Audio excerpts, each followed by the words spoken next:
Hey everyone, it's Ashley, and I am going to be sharing with you guys today 3 things that I have changed or really implemented since I started my candle business. So as we grow, we learn, and we trying to adopt like new methods and ways that we go about doing things. And today I'm just wanting to share 3 things that have been either aha moments or things that have really started to work themselves out as I've been growing my candle business. I'm about 6 months in since my launch date. I'm about 10 or 11 months in. I don't even know. Math is hard. I'm a handful of months in beyond that since I poured my first candle, and some things have just kind of progressed naturally and some not so naturally. So I wanted to share with you guys just 3 things that were kind of aha moments, and one literally just happened yesterday. I think it was more so because I was lazy that I decided to change this up. So I'm really excited to take you guys along with me today, and I hope that it's helpful for you. Oh my God, no. Look at how tired I look. Yeah. This is not a good angle. I wanted to share with you guys something that I did that was different for me and kind of like an aha moment. Previously, when I've made candles, I have taken all of the vessels out of the box, and then I will line them up according to, however many I'm pouring that day with the scents, and organize it that way.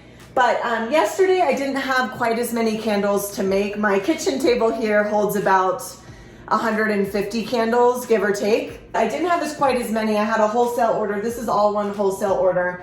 So I thought I would try something different, and I actually really liked the way that it works, so I wanted to share it with you guys. If you already do this, kudos to you, because this was a very big aha moment that I didn't realize until just yesterday, and I'm 6 months into my business, so this is neat and vulnerable and weird all at the same time to share. So what I decided to do was leave all of the vessels in the original box. I took out their packaging. Wooden Wick puts them in these little plastic sleeves, which I do typically use to store them and to take them to markets. Reason being is I use the matte vessels, and they scratch really easily or show any proof of wear and tear very easily. So even though I hate plastic, these are a good protective sleeve on them. But I digress. My point is I took them all out. Stop. I took them all out of their plastic sleeves and put them back in the box.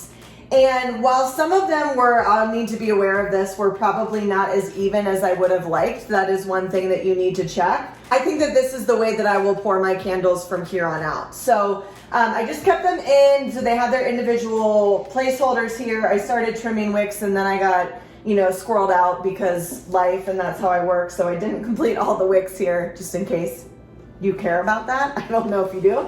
Anyway, my point, let's get to it.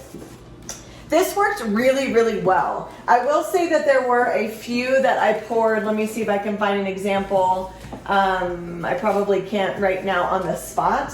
There were a few that I poured that, they kind of like trickled in between the cardboard and the vessel. So that's some cleanup that I'll have to do. But I found that it wasn't anything abnormal to what I already spill when I'm pouring.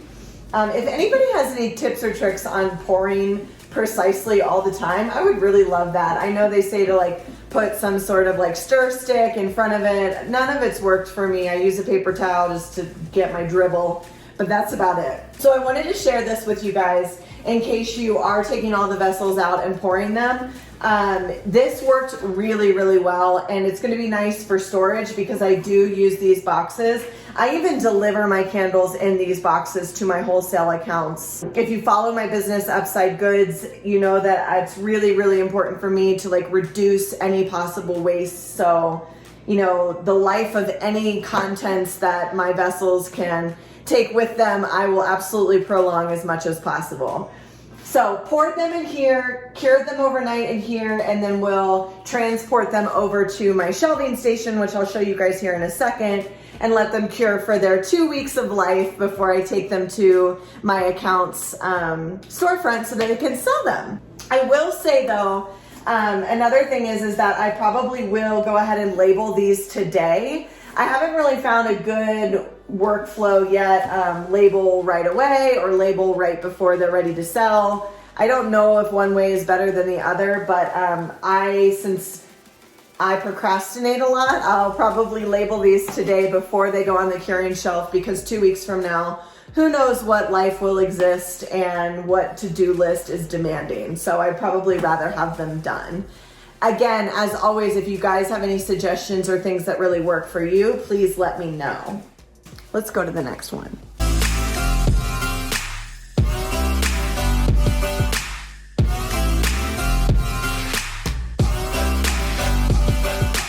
Okay, so space is a huge issue for me, and so I just wanted to share with you guys how I try to make the most of my space. Like I said, I try and repurpose all of the boxes that the vessels come in, because one, they already fit, and I know that, and two, it seems to go with the quantities that I am pouring. These are from Wood & Wick Company, so if you get a bunch of their Aura vessels, they come in boxes of 12. When I'm pouring from a standard pouring pitcher, I usually can pour about 5. I think it's 60 ounces in one pouring pitcher, so that's 5 Aura vessels because I pour them at 12 ounces. So usually these boxes are stacked with at least 10 of the Aura vessels, and they work really well. What I wanted to show with you guys today is how I keep track of everything in regards to my scents and my batches. So everything that I pour goes into a batch. And if I'm pouring more than 10 of one scent, it will then be the next batch. So that just helps me keep track of, let's say that there's a bad apple or bad wax, because that's happened. That's a whole other video. But if there is something bad within a batch, then I'm able to kind of whittle it down. I know which customers got what. I can keep track of when those items went out for sale or wholesale. So it keeps track of things for me. But these Post-its, I swear, they're amazing. I use them for everything. So what I do is I keep track of this scent. This one is Palo Santo. It was batch number 115. It's ready and it's labeled. So this is just my communication to myself so that I know these will be ready on 5/10, which is when the 2-week cure time is up. But they're also labeled, which I started making that note on there because sometimes maybe I haven't ordered labels from Avery and I didn't have them in stock, so I couldn't label it whenever I set it on my cure shelf. So this one is just a little reminder. This one's ready and labeled, so it's good to go either to my Shopify shop or to wholesale if there's an order. And then I just keep track because I offer 2 colors of the Aura vessels. 4 of them were black and 1 of them was white from this batch. So I don't know if that makes sense to you guys. If you have comments or questions, please leave them below. But this works really well for me. There's not a color coding system. It's just whatever Post-it is closest to me at the time that I'm writing them. But it works out really well so that I can kind of know, okay, here's when the dates were. Maybe one could cure a little bit longer, or maybe I need to grab one from an older batch rather than a newer batch, and I can look for those numbers. This works really, really well for me. I'm a little disorganized right now in regards to there's just random ones everywhere. I just had a market last week and I have another market coming up this week. And so this is kind of like my back stock shelf at the moment. But it works for me well, but I'm always open to knowing what works for you guys. Just wanted to share this little behind the scenes. So as I mentioned, I upcycle all of the boxes that my vessels come in. So you can see these are for Wood & Wick Co. By the way, if you're wanting to try out Wood & Wick Co., I have a discount code in the comments below. You should totally check it out and let them know Ashley from Upside sent you. But this is everything that I will take to market. So again, I still have them labeled. This one was for a market that I combined 2 scents into one because I didn't want to take too many of each one. I'm really trying to find what works as far as taking inventory to a market. I don't have an answer for you guys yet. I'm still kind of comparing numbers, and honestly, I haven't done enough markets yet to give you guys solid results. So more on that soon. So this way I know Palo Santo and Linen and Lavender are in this one, and it's somewhat quick. somewhat. It doesn't feel quick when I'm at the market, but I can go and pull knowing that these are the tins that I have available. So this is everything that I took to my last market minus a few boxes. So I just wanted to share this with you guys. I think I ended up taking about 120 candles to my last market. But the good news is I sold about 70. So that was a really, really good day for me.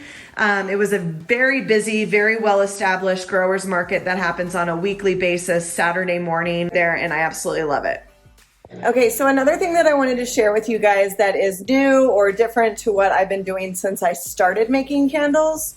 As some of you might know, I actually have 2 Presto pots that are running at this point. So when I first started, I was doing the double boil method, double broiler,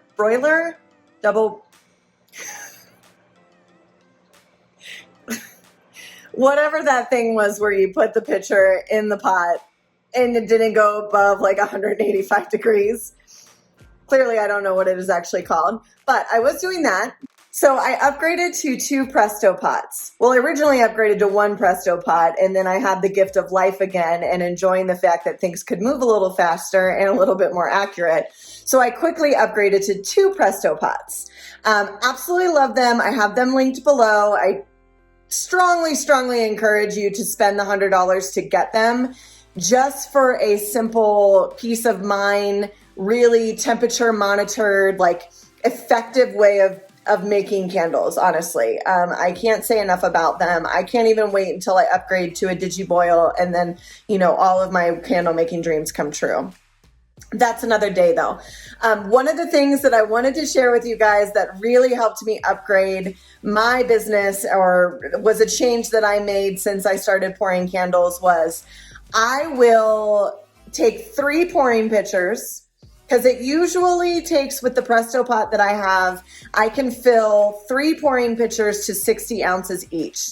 So that's 180 ounces from 1 melt of a Presto pot. I will pour each of them into a different scent. So each pitcher has its own scent. And I talk about this a little bit in another video of mine. And then I just have 3 scents going simultaneously as I'm pouring through my batches. So it's worked really, really well.